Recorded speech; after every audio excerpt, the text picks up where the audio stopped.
Hey monkeys, how you doing? Very good. Hey monkeys, how you doing? Damien Keys here. All right, let's talk money. Let's talk cash. Let's talk cold, hard.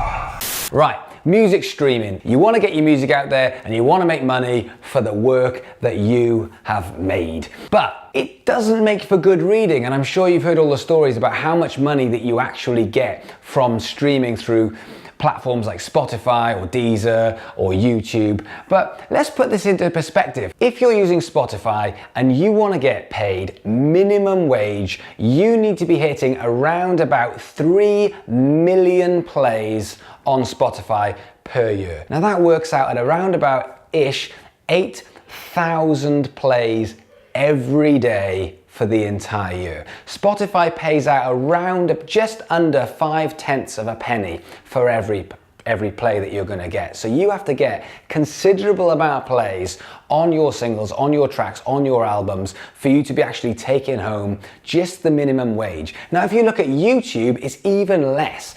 On YouTube, I think you get paid around about 0.002 of a penny. So you need to be hitting more likely around about 8 million plays a year for you to be on minimum wage. Now that works out at around about 25 to 30,000 plays on YouTube a day. So even if you start going a bit on Deezer, a bit on Spotify and a bit on YouTube, you can see the amount of numbers that you need to be hitting to actually make minimum wage. It doesn't make for good viewing. So how are you going to start making money with your music? Because streaming is going to be an added extra, but let's face it, it isn't going to buy you a Hollywood mansion.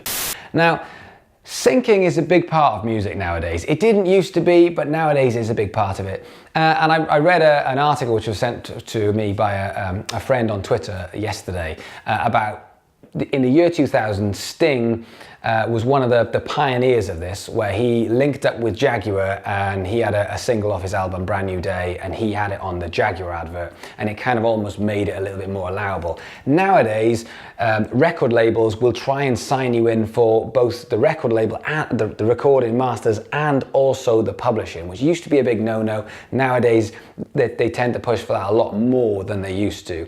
And why wouldn't you? Because syncing is such a big deal. Nowadays, to get your music out there, if you can get it on an advert on TV, or if you can get it on radio, on a product or something else, it is big money. And it's also really good for getting the word around about that song or about your product. We've talked about this before. Music has traditionally been used to sell things, whether it's selling vinyl, whether it's selling CDs, whether it's selling stereos back in the day, even selling music tickets, which is a bit more nowadays.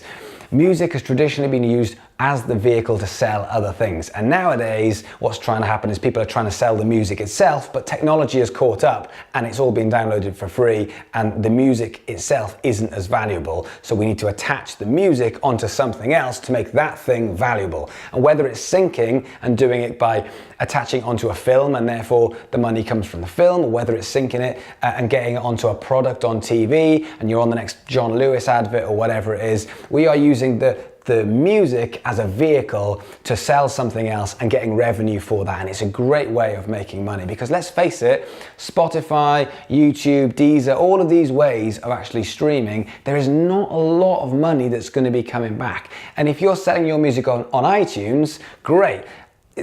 One thing to think about is you need to be getting around about 130 to 140 plays on Spotify to make the same as one download on iTunes. Now, there's nothing wrong with an old school approach of a band going out on tour, making CDs and actually selling those CDs for a tenner, which people will pay if you're on tour, and actually making 3, 4, 5, 6 quid per CD. You can see the difference in markup for a CD when you're on tour compared to the amount of money that you'll get per play or even per download on iTunes. The difference is massive. So these are the things that you need to be thinking about if you want to start making money from the music that you're making.